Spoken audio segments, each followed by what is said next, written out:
too young for people to talk to young kids about sex or teach other children about sex? No. I think I just wanted to know that it's out of love that we do this. And why do you consider yourself pro-life? Because I feel that abortion is murder, and I think that we need to love everyone, including the babies in the womb.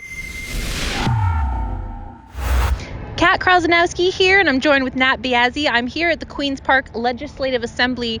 We're here to cover the March for Life, which is a anti-abortion, pro-life march that's taking place here. It's supposed to start in about 2 minutes. We've seen some protesters gathered here, and there's also a group of counter-protesters that have also gathered who are pro-choice, pro-abortion. So we're hoping that there's not going to be any clashes. There's lots of police here. We're going to interview people to see how they feel about the recent leak of Roe v. Wade and the possible overturning of that. And we're going to just ask people why they're here, why they're pro-life, and if they see any legislative changes happening in Canada in the near future. Check out the report. Hey guys. We're just going around. We're from Rebel News. We're just asking people what brought them out here today. Do you mind answering? Actually, give the young people. Yeah. What brought you out here today? To advocate for the pro-life movement, to give voices to the voiceless people. So are you hoping to kind of just, give voices to the voiceless? Or are you hoping that there maybe be some legislative changes here in Canada, because we know abortion is very legal here? Are you hoping that maybe some of this will create a bigger movement and hopefully change legislation? Yeah, for sure. Maybe some laws about abortion, maybe fetuses being claimed a person legally, and that could change abortion in Canada as well. Awesome. Thank you so much. Do you mind answering the same? What brought you out here today? Yeah, basically the same thing, just giving a voice to the voiceless, supporting the rights of unborn babies. Yeah. We don't really support murder here, so yeah. Do you have any idea about when you think a life is a life? Is it right at conception or? Yeah, right at conception. Okay. Yeah. So you were hoping that maybe the law would change to recognize that? Hopefully, yeah. Just make sure that fetuses are recognized as children as well and given legal rights. Cool. Thank you guys so much. It's an adorable dog. It's first pro-life rally. Yeah. Aww. Yeah, because basically spiritual. Because basically my advice is for everyone, ask the Lord to open your spiritual eyes, because once those eyes are open, hard to get them closed again. So you start seeing things from a spiritual perspective. So you consider all life precious, basically, Yes. And you're here to give a voice to the voiceless. Is that how you would say it? Absolutely, yes.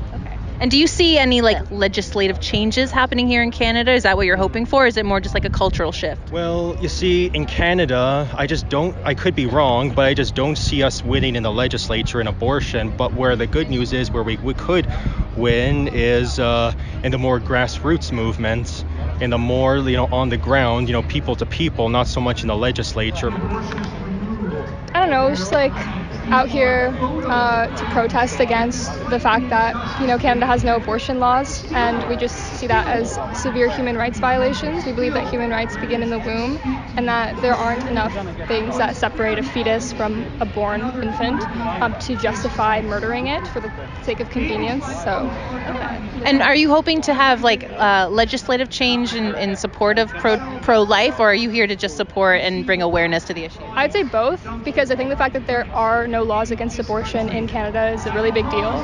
But I also think that change starts at a social level as well, and engaging the community and engaging people who disagree. So I'm not here to cause any conflict. I think respectful discourse is the way to go for stuff like this. Here today because I believe strongly in the lives of preborn children, as well as children who are already born. I believe that their safety and well-being should be protected. And by whatever means that can take place, that we have a responsibility to do that, as well as protecting and supporting mothers of children too, whether they may be experiencing a wanted or unwanted pregnancy. I think that it's important, as much as we are supporting and advocating for the lives of children, that we're still supporting mothers as well in whatever way that we can do that. I think it's important for people to be aware and educated, and oftentimes we'll find that those who may fall on more so the pro-choice side of things is that there's a lack of knowledge and awareness, and so I think that with them gaining that knowledge, they're able to better make an even more informed decision in terms of what their stance is. And on the latter, I think that policies can definitely be shifted and changed. And the more that these conversations take place in, if you want to say, higher places, more will be aware of kind of how that decision making trickles down, not only in our government but also our communities. And then from there into families and individuals. We're just trying to see from people who organize the event, like, what are you guys hoping to get out of this event? Are you looking to change public opinion and raise awareness, or are you hoping to make legislative changes? Yeah, I think there's probably three goals with this. The one is just making sure that the world, the culture, and our legislatures understand when we're talking about abortion, we're not just talking about a woman's right to choose. We're talking about a human life in the womb, a baby in the womb. And the world isn't going to bring up that child. When politicians talk about it, they will talk about it in the abstract. We're here to make sure that that baby is not forgotten in this conversation, and that is part of the conversation, both socially and politically. I think the second thing that we're trying to do is we're trying to make sure that those who are working to make changes politically and socially, they know that they're not alone, that they can stand here in solidarity, that we're here because of the immensity of the tragedy that is happening in this country, but we're also here together, and we're here because we want to work towards change. And I think the third thing that we're trying to do is we're trying to remind people that there's not just one day to be pro-life in this country, but 365 days a year we need to be advocating for those preborn children, and we're hoping that people get equipped to do that throughout the year. So that's the main purpose of what we're doing here today.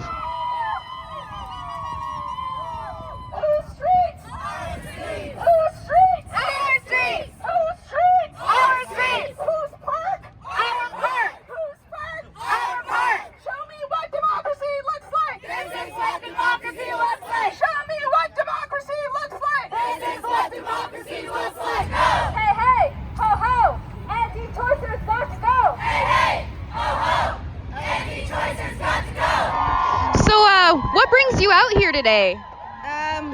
So I'm pro-choice like my entire life, but I also teach sex ed and have taught sex ed for years, about a decade.